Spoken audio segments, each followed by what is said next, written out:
নুসা পেনির দায় আমি একদিন পরেছিলাম শাড়ি। আসলে একদিন বললে ভুল হবে। কিছুক্ষণের জন্য জাস্ট ১০-১৫ মিনিটের জন্য একটা শাড়ি পরেছিলাম ভিডিও করার জন্য।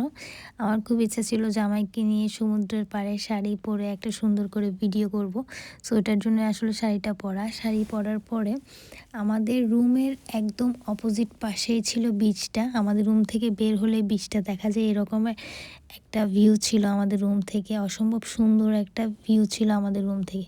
সো আমি শাড়ি পরে এখানে কিছু শ্যুট নিচ্ছিলাম, যেহেতু এটা আমার কালার্স পেজের একটা শাড়ি ছিল, ওই জন্য এটা শ্যুটটা আমি নিচ্ছিলাম। ওই দিন আমাদের সকালের নাস্তা ছিল নুডলস। আসলে নুসা পেনিতে যে কয়দিন ছিলাম প্রত্যেক দিনই সকালের নাস্তা থাকতো আমাদের নুডলস, কাপ নুডলস বা রেস্টুরেন্টে গিয়ে নুডলস খাওয়া, এইভাবে দিন পার করছিল। সো দেখেন রুম থেকে বের হয়ে আমি কিন্তু বিচের দিকে চলে যাচ্ছি। একদম রুম থেকে বের হওয়ার পরে আমাদের বিচটা দেখা যায়, এত সুন্দর লাগে। আর রাতে ঘুম থেকে মানে রাতে যখন আমরা ঘুমাই একদম সমুদ্রের পানির সাউন্ড শুনে শুনে ঘুমাতাম। আসলে অনেক বেশি সুন্দর, আমি জানি না, আমি এখানে বলে আসলে বোঝাতে পারবো না। আমাদের রুমটা অনেক সুন্দর ছিল।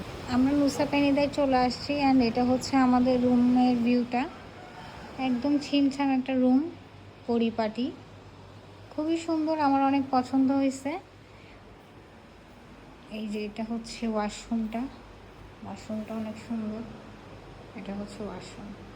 আর আমাদের রুম থেকে খুব সুন্দর একটা বিচ ভিউ আছে, আমি দেখাই। এটা হচ্ছে আমাদের রুম থেকে বের হলে এটা হচ্ছে ডিয়ার বিচ দেখা যায় রুম থেকে বের হলে।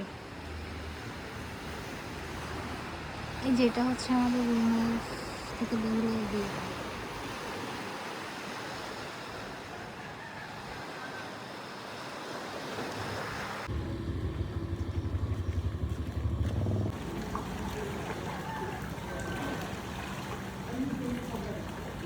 তুমি না সাঁতার পারো, নেই করো তো।